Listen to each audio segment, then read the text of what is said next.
अभी हमारे साथ है वार्ड सदस्य संघ के प्रदेश अध्यक्ष गणेश चौधरी जी, और वार्ड सदस्यों के हक और अधिकार के लिए बराबर लड़ाई लड़ते आ रहे हैं और आगे भी वार्ड सदस्यों का अधिकार दिलाने के लिए तत्पर है। कई बार पटना में धरना प्रदर्शन भी किए हैं, भूख हड़ताल तक भी किए हैं, और आज अभी मुजफ्फरपुर में हमारे साथ हैं और मुजफ्फरपुर में पंचायत मंत्री से मिलने के लिए आए हैं। क्या बात हुआ है पंचायत मंत्री से, इस मुद्दे पर बात करेंगे। मेरे चैनल में आपका स्वागत है। आपके चैनल के माध्यम से मैं पूरे बिहार के वार्ड सदस्य भाइयों को सबसे पहले तो आपके चैनल के माध्यम से जितने भी हमारे वार्ड सदस्य सुन रहे हैं उनको बहुत बहुत धन्यवाद कि आपके चैनल के माध्यम से बराबर हमारे वार्ड सदस्यों की खबर जाती रहती है।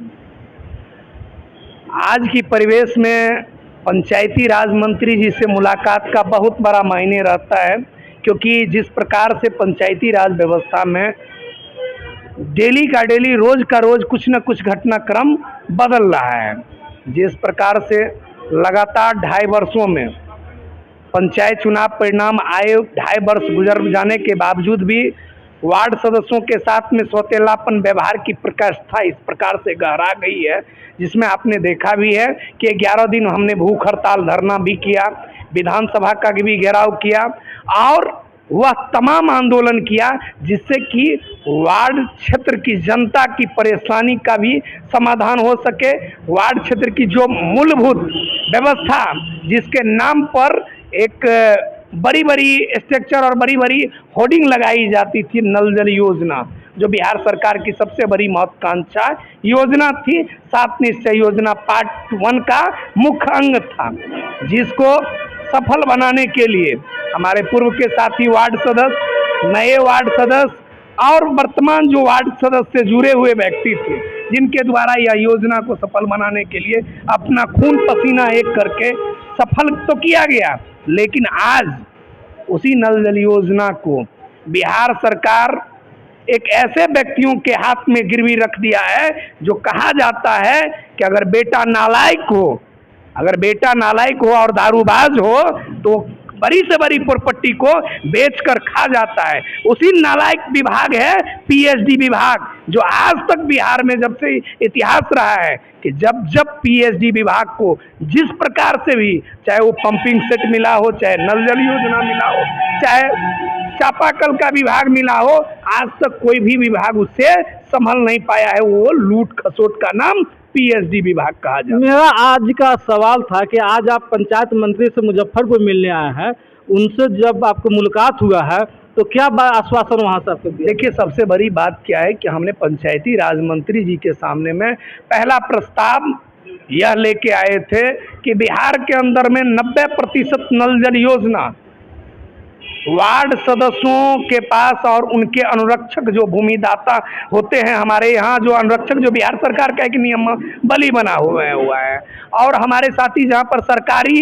हैं वहाँ पर जमीन, वहाँ पर वार्ड सदस्य होते हैं जो चयनित अभी वार्ड सदस्य है वर्तमान में, उनके द्वारा जो नल जल योजना चलाई जा रही है, जो उनकी समस्या 2.5 सालों से बना हुआ है, आज तक उन्हें अनुरक्षक अनुदान राशि नहीं मिला है। वो कर्ज लेकर, ब्याज पर लेकर उस नल जल योजना का मेंटेनेंस कर रहे हैं, आज तक उसकी भुगतान नहीं किया गया। यह बात आप मंत्री जी से बताएं। मंत्री जी को हमने स्पष्ट आंख में आंख मिलाकर कहे हैं, क्योंकि मैं भी एक अनुरक्षक हूँ,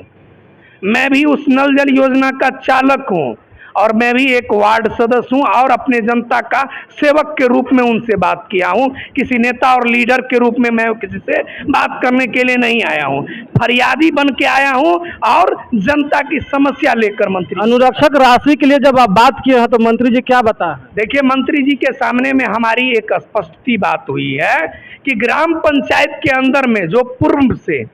जो नल जल अनुरक्षक अनुदान राशि जो पंचायती राज व्यवस्था में जो एक हिटलर शाह जिसको हिटलर शाह का नाम सुनने पर आपके चेहरा पर मुस्कान आ गया होगा कि किसके बारे में ये कह रहे हैं। तो आप भी जानते हैं कि पंचायती राज व्यवस्था एक व्यक्ति विशेष के हाथ में गुलामी की तरह जंजीर में जकड़ा हुआ है, जिसका नाम मुखिया कहा जाता है ग्राम पंचायत में, जिसके अंतर्गत पंचायत सचिव हो या बीडीओ हो, सब जाके नतमस्तक हो जाते हैं, जो करेंगे सो तो मुखिया जी न करेंगे। तो नल जल अनुरक्षक अनुदान राशि और नल जल रख रखाव राशि जो था वो जनता से जुड़ा हुआ था। जो जनता का नहीं हुआ, जो जनता को ठग लिया, क्या वो सरकार का हो सकता है? हमने पीएचडी विभाग के मंत्री और तमाम मतलब आज पंचायती राज मंत्री जी को चेतावनी भरे लहजे में कहे हैं कि अनुरक्षक अनुदान राशि का भुगतान 7 दिनों के भीतर अगर आप नहीं करते हैं तो इसका खामियाजा आपको यह भोगना पड़ेगा कि मुजफ्फरपुर के अंदर में सबसे पहले अगर पानी की सप्लाई अगर बंद किया जाएगा तो पंचायती राज मंत्री के कार्यालय और घर का सप्लाई रोक दिया जाएगा, क्योंकि आपको अगर पानी के लिए जब तरसिएगा तभी आपको अनुरक्षक याद आएगा। अनुरक्षक